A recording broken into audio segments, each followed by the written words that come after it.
Welcome, everybody, to Nicholasville and Jessamine County. This is Johnny Templin again, bringing you another one of the community conversations straight from the candidate. A little bit of housekeeping before we get going. I say this every time, but we kind of do this is 20 minutes for the candidate to speak to you however they want, and there's basically three different ways that they've done that so far. Some of them are speaking directly to you, just conversation straight to you with their own bullet points. Some of them has devised their own questions and asked me to ask them, and then some has just asked me to come up with some questions, kind of about their the race they're running, and ask them. And so this is again, I believe, the ninth recording so far. We've got about 18 candidates, 20 if you count two state candidates that wants to go on as well. The that we're going to try to record if we can get everybody scheduled. And there's 40 candidates in the county running for offices, so we're excited about getting this going. And today's a little unique. He was the third person to sign up for an interview, so out of the gate extremely quick. And I told him, according to how it was going, if there looked like there was some time slots, I would try to get it together and figure out how to do a Zoom meeting. And so here we are. And I want to welcome Robert Horn. He's running for magistrate in the, help me out, Robert, first district. Correct. District Okay. 1. I'm not been a county person for a while, so I'm trying to make sure. But uh, and that's a pretty full district, both Republicans and Democrats. So I'm excited. I believe Robert's the first one in the district to step forward to do this, and we'll be airing him this coming Wednesday. So welcome, Robert. I appreciate it, and thank you. Thank, thank you. And I want to say, Johnny, thank you for creating this website for everybody to go and research. Um, I appreciate the time you have devoted to this. And I And certainly want to say thank you. I appreciate it. It's become another mini passion of mine. I didn't explain why the Zoom, though, y'all. Robert's actually on vacation. This is his winter vacation, and it's coming back in a week or so. But like I said, we didn't have enough with the storm. It's been hard to get a whole bunch scheduled. So I was like, Robert, let's try to figure this out. And with that, we'll jump right into it if you're ready, Robert. Okay. I'm ready. All right. So tell us who you are and what are your roots and your connections to Jessamine County. Well, I'm Robert Horn. I'm running for magistrate in District 1. I've lived in Jessamine County all my life. I was born and raised here. My family, my siblings, my children, my grandchildren are all here as well. So I have no intentions of leaving. So that old country song that Montgomery Gentry sang, "Where I come from, this is my home. This Hmm. is it." All right. Uh, Robert, what life experiences have most shaped you for how you serve and lead others? Well, kind of interesting. I want to first say it's all God. But when I was in my 20s, I developed an illness called Guillain-Barré. I was a paraplegic and a quadriplegic for over 10 years. During that time, I had to learn patience and drive. And with God's guidance, that framed me into the man that I currently am. Then I became a school teacher and a landlord with a management company for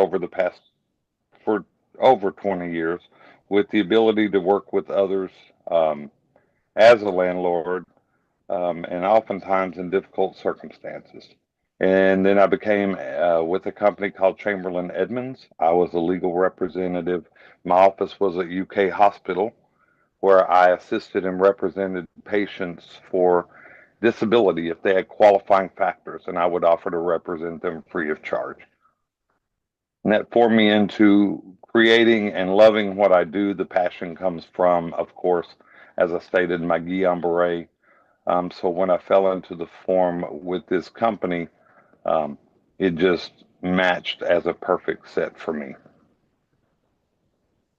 Wow, a lot of experience there. Wow.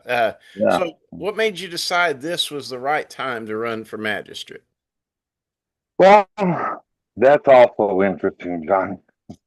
Over 2 years ago, um, I was sighted on my farm. Not only do I live in King Crossing subdivision, but I have a farm off of Clear Creek on Richardson Lane. And I have a camper that I park out there as well as barn. We had 59 head of cattle and a couple of donkeys, and gave each one of my children 10 acres so we can eventually all live there together. Had the camper out there because I like to mow the front 10 acres of my farm like a yard for the grandkids to play in and for us to use.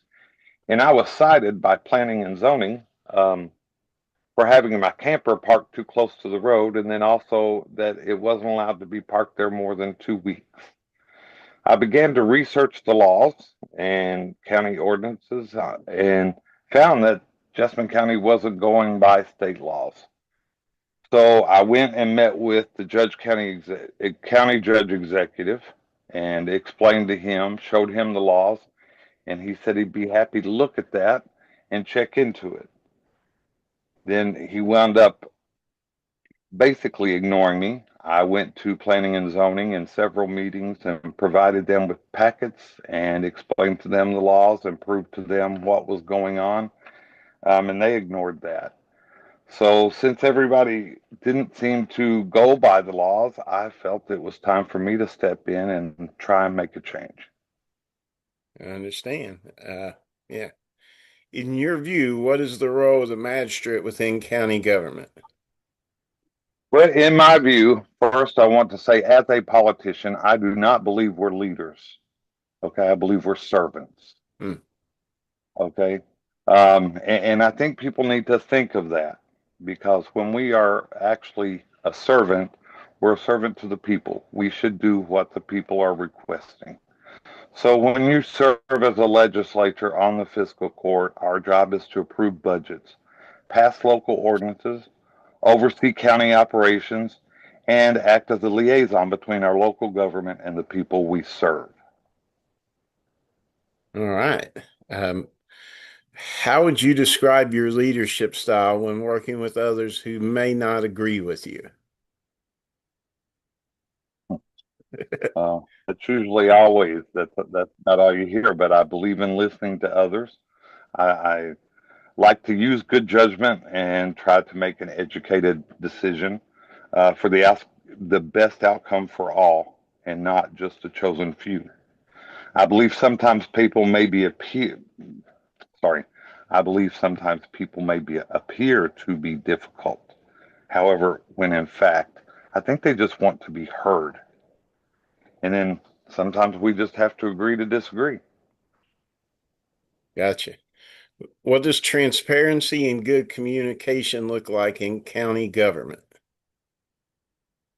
In county government, I believe the best thing, just like this, is a social media page.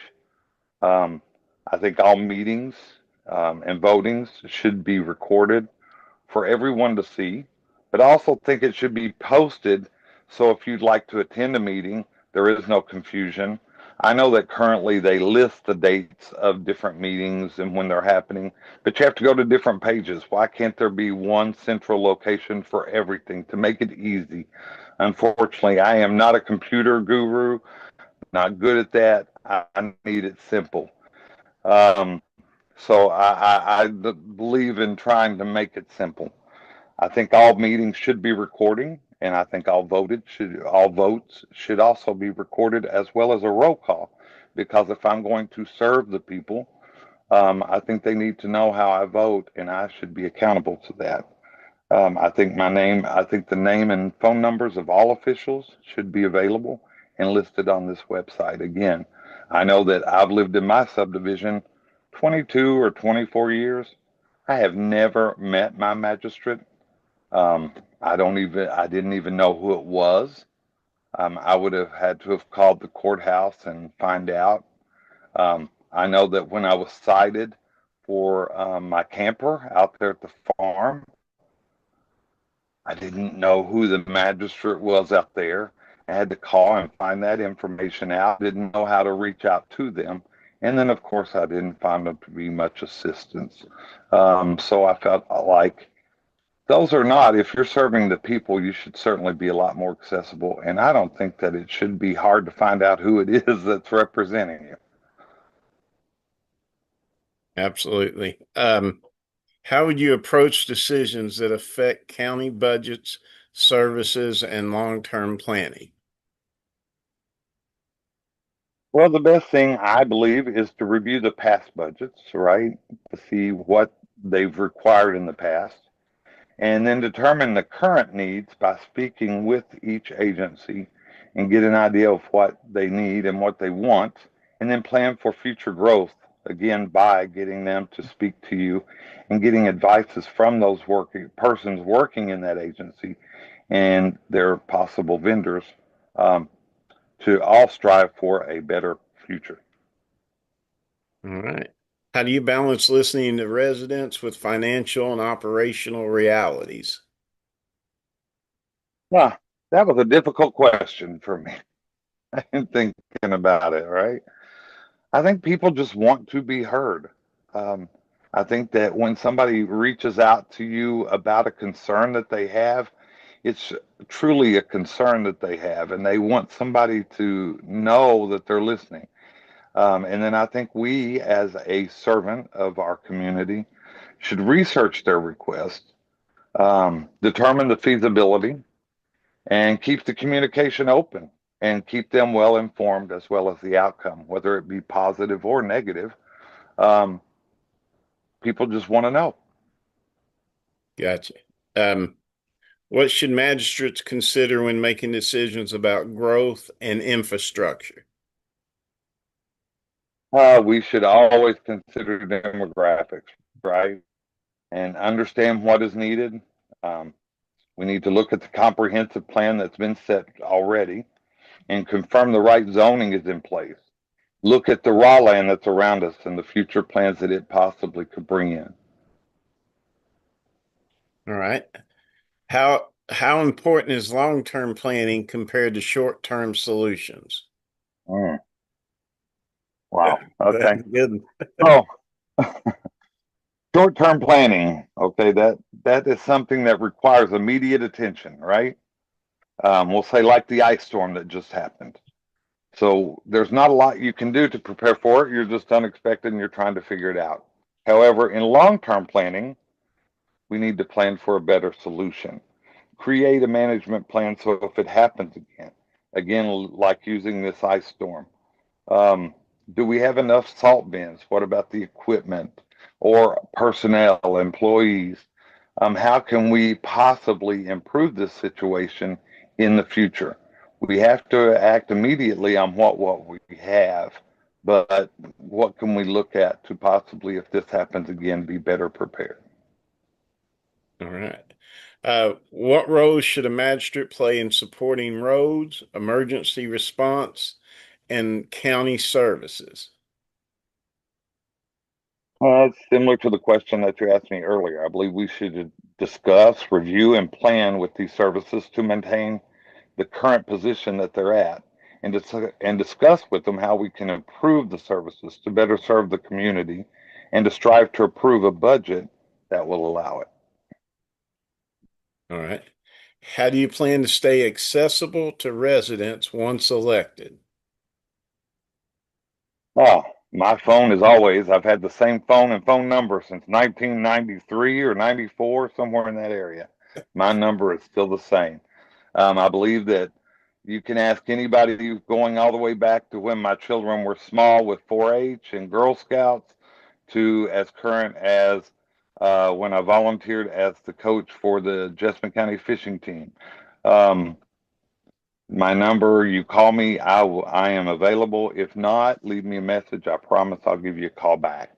I also believe social media is a great way to reach out to everybody, as well as my email. Gotcha.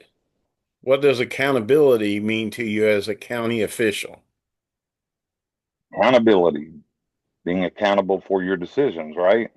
Um, I think roll calls during votes are extremely important for that because as your representative or your magistrate, I'd want you to know how I voted on a subject. If you disagree with my vote, we can discuss it. I think the recordings are always needed in all meetings. And then social media to list the meeting so you know what's coming up, the agenda that they're going to discuss, and what possibly they're going to be voting on. And then the outcome of those should also be listed on the social media. All right. we're moving into our closing last few questions. Robert, can you tell us something about yourself that a campaign sign or flyer can't really show? Mm. Well, I love to fly, fixed wings and helicopters. I do both. Um, I also continue to assist friends with who have qualifying factors for disability, still represent them free of charge. Help a lot of seniors who have questions about the Medicare every time open enrollment begins. Um, I get a lot of phone calls and a lot of assists with that. Then I have my children and my grandchildren I love to speak with and spend time with and hang around, and I love to travel. You got me on the flying thing there. Did you see me perk up? That's pretty awesome. For undecided voters, what do you want them to know to understand about you? I'm an honest man. I'm out for the best of the community and not a chosen few. I'm available to answer any questions or concerns that you may have, and I'm always willing to listen. All right. And then last question I got before we turn it over to you for a wrap up. What does success look like to you at the end of your first term as magistrate? Well, if I was elected as magistrate, what I would like to see, and when my term would end, um, I'd like to see stopped wasteful spending. Hopefully, we were able to lower taxes and I don't believe that we have to lower taxation by cutting budgets. I firmly believe when we can give other cities or um, loan money out as a financial institution, I believe that shows we have excess funds. So we don't have to cut any budgets to lower taxation. I believe right now, most of the citizens out here are having to tighten their buckle just to survive right now. And I believe the government needs to learn to do more with less. Gotcha. Um, and I hope at the end of my term, I've improved our community. All right. Is there any closing remarks that you would like to say or contact information as well to give to the people in wrapping up? Well, I'd like to have your support. I am certainly looking for a change, but if not me, then there are certainly several other candidates who are running. Um, I'm always available if you have any questions or concerns. My name again is Robert Horn. My phone number is 859-227-0358. My email is petahorn1 at Yahoo. That's P as in Paul, I-T as in Thomas, A. My last name, Horn, number one at yahoo.com. All I'd right. love to hear from you. All right, Robert, we appreciate your time. And in closing, y'all, when we put this out on YouTube, you might notice a little latency. I appreciate Robert's time while he's on his vacation, and great conversation. Looking forward to talking to you and meeting you personally directly when you get back. So thank you very much, and you all. You'll see this aired. This will be next Wednesday. Well, you'll be seeing it when it is, but hopefully we've got four or five more along with it, and we'll see where the next couple of weeks roll out as we get these together. Thank you very much, Robert. Thank you. Okay. All Thank you, right. Johnny. Bye. Bye bye.